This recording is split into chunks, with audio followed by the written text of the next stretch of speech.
Hi, I'm Charles with AniCap. Previously, we learned that a boy named Seth received the curse of being a sorcerer when touched by a monster called the Nemesis. The sorcerers are feared for carrying this curse and widely discriminated against. Seth and his mentor are treated poorly by some villagers, but he eventually ends up saving them. He vows to never let anyone treat them like that again and heads off on his journey to find the Nemesis's nest. The story continues as Alma meets with the authority on Nemesis research named Doc. Doc explains that he sent his assistant to meet with her, but realizes now that she must be lost. Alma reminds him that he won't be paid till the job is done, so he heads off to find the Nemesis remains before the Inquisition finds him. Alma hopes that Seth is doing well on his journey, but we see that he is on board an Inquisition ship and questioning why he is being arrested. Seth is prepared to fight them all, and they realize that he is using a strange technique. Inquisition Captain Dragunov arrives and is told that the boy ran into their ship. They thought he was suspicious, so they tried to interrogate him, but he started to fight them. Dragunov notices Seth's horns as Seth tries to explain that he just isn't good at flying with a broom yet. Seth forces his way out of the pile and introduces himself as Seth the Sorcerer. Dragunov can't believe how ignorant Seth is and determines that word of their laws hasn't reached the Outer Lands yet. Seth explains that he hasn't done anything wrong, but they explain that it's only a matter of time and they arrest him. Seth is certain that the cage can't withstand his magic, but he is very wrong.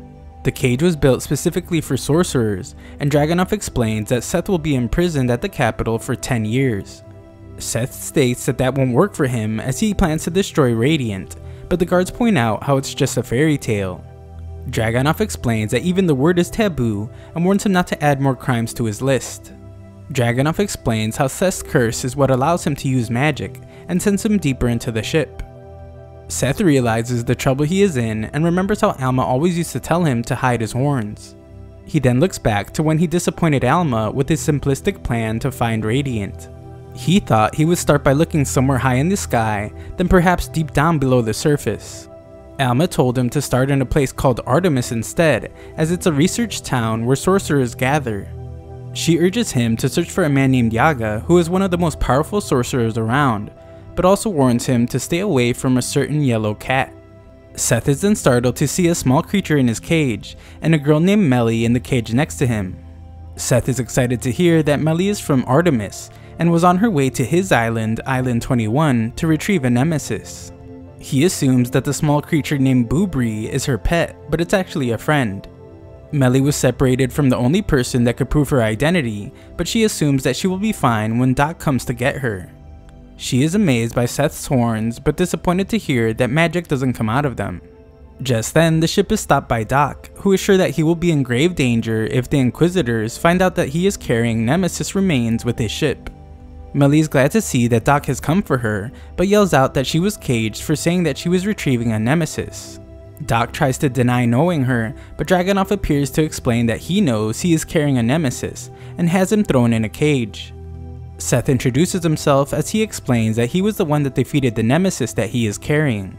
Doc then states that he gets a big reward if the remains are in good condition, but gets nothing when they are torn to pieces. Doc is too fearful to hunt Nemesis himself and simply allows the sorcerers to do the hard work. He points out how Nemesis fall like rain these days, and it's because the sorcerers are strong enough to defeat the Nemesis that their presence is tolerated. Doc credits them for doing the tough task of defeating Nemesis one by one, but Seth explains that his plan is to take down Radiant instead. He states that he promised Alma he would, and Doc is surprised to hear that Seth is her pupil. Seth wants Doc to take him to Artemis just as Boobri shows up with the keys to the cage. The trio make their way up the ship, but Seth explains that he needs to get his stuff first. They have a hard time finding his stuff, so Doc just wants to leave. They finally spot his things, but are shocked to find that they have been caught by Dragunov. Doc tries to say that Seth threatened him, but Melly screams for them to just give Seth his things back so he can go find Radiant. Seth then surprises everyone when he uses his Titan Punch to attack the guards, and his two new companions retrieve their things. Melly shows off her defensive magic, but it isn't enough as they are once again surrounded. Melly is overwhelmed and begins to faint, so Seth tells her that he will do something. However, Melly shockingly tells him to shut up, and instantly wipes everyone out. Doc explains that it's her curse.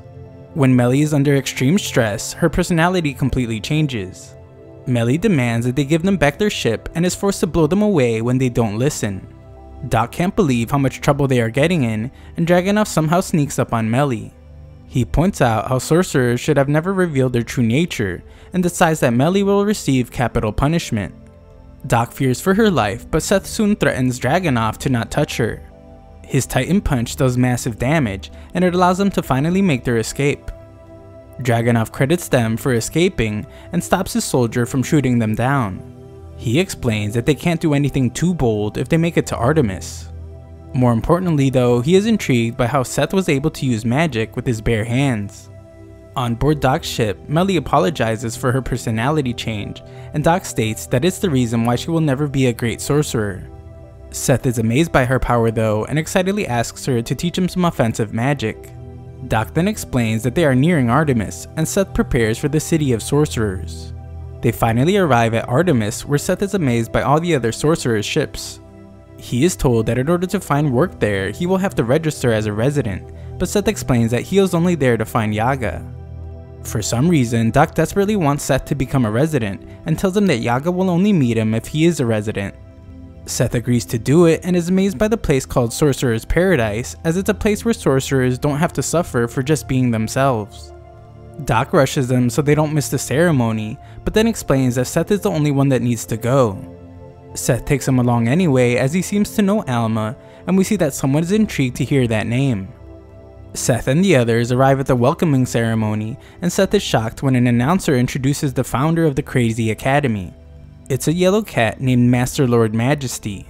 The cat explains that new members will be completing missions with them as fellow sorcerers, and together they will eradicate the curse that causes them such suffering. The new members are called onto the stage, where the headmaster gives them a contract to sign. Seth tries to read it, but Master Lord Majesty tells him it offers lots of bonuses, and implores him to hurry up and sign. The cat is glad to see him sign as everyone applauds, but the new members then realize that the contract is charging them thousands just for using the pen. The ink costs thousands as well, and Lord Majesty explains that each of them now owes a massive debt to the Academy.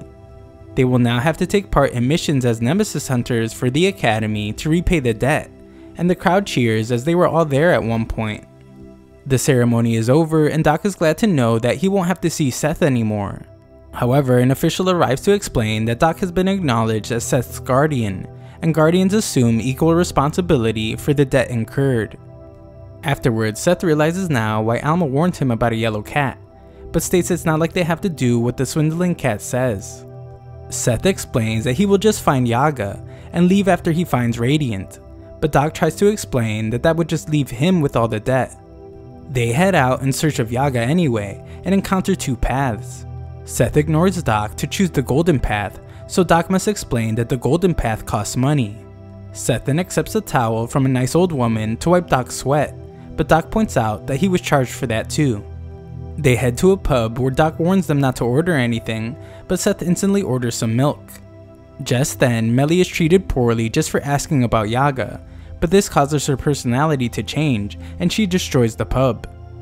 At the end of the day, Melly apologizes profusely. Seth can't believe they haven't found Yaga, and Doc is stressed about debt. Seth is shocked to hear a cauldron speak to them, and a small man emerges from it, but states that he is no one worth knowing by name. He explains that he might be willing to tell him where Yaga is, but first asks Seth what he thinks about the academy that Lord Majesty built. Seth says that the cat is a creep, but the town doesn't have anyone calling them infected or treating them differently. Everything unfortunately costs money, but everyone seems really happy. The man wonders if Seth knows why Majesty charges so much money, and Melly explains that it's for research into curing the curse. The man begins to explain that it's not all the money is for, but their conversation is interrupted by alarms. Doc says that the Inquisition must have followed them there and are attacking now. The man is glad that Seth is there to see this and tells him to watch carefully. We then see that the Inquisition has come for Seth, but several sorcerers on brooms appear to meet them. Dragunov explains the order he received to retreat, and reveals that they aren't the only ones with influence in this country. He is talking about Master Lord Majesty, and wonders how much money he threw around to stop them.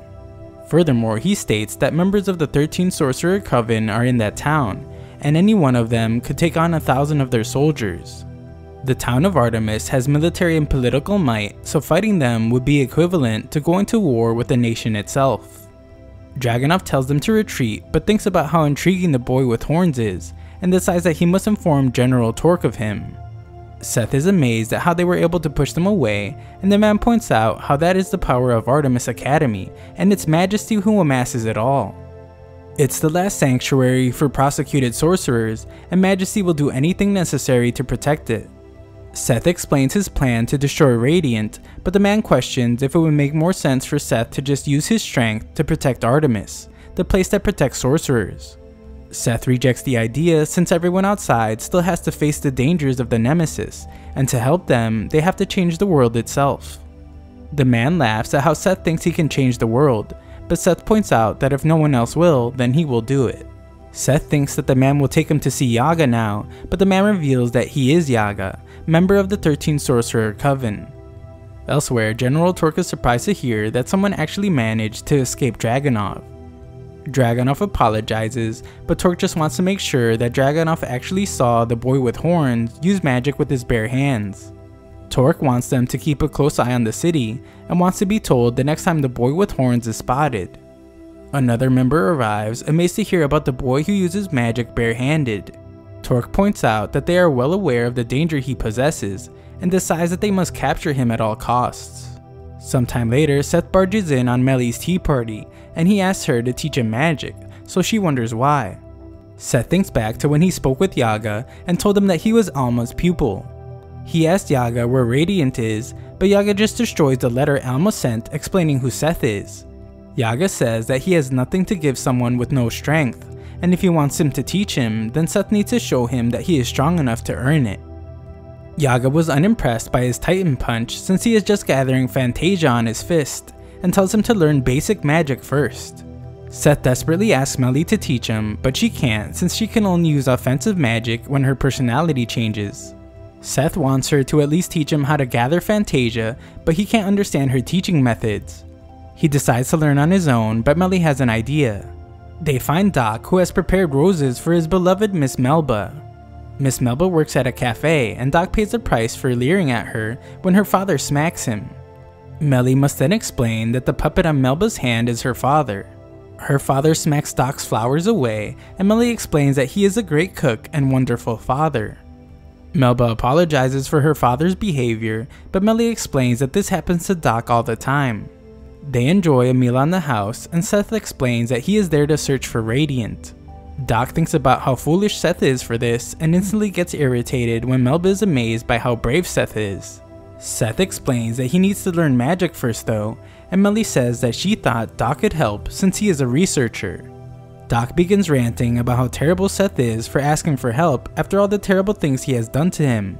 However, he instantly changes his mind when Melba points out how amazingly kind it would be for him to help. Doc instantly decides to help and states that with his help, using magic will be easier than frying an egg.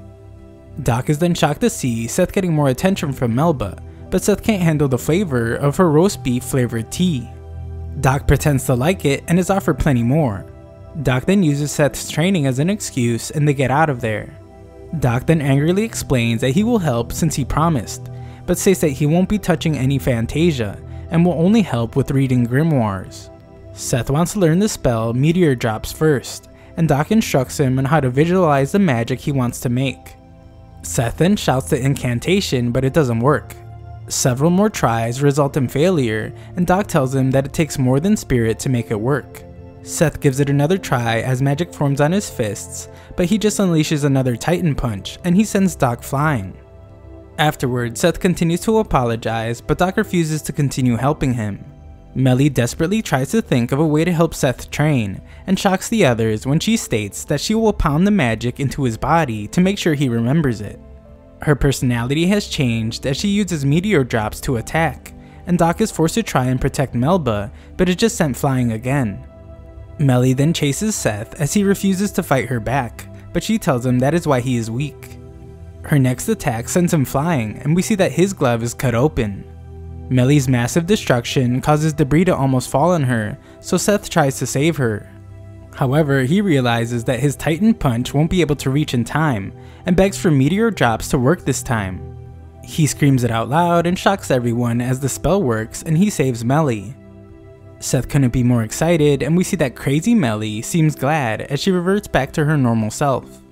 Melly is ashamed for all the damage and worries that Seth might not want to ever speak to her again, but he points out how he could have never learned how to use the spell without her. Things aren't perfect though, as Doc seems to have flown off again. Later, Seth shows Yaga his spell. Yaga says his Fantasia leaves a lot to be desired, but explains that it isn't bad. Seth assumes that this means he can go to Radiant now, but Yaga shuts him down. Yaga explains that many of the world's most noted sorcerers have tried long and hard to get there, but not a single person has succeeded in doing so. Seth will have to become a first-rate sorcerer if he wants to step foot there, and Seth begs Yaga to take him as his pupil.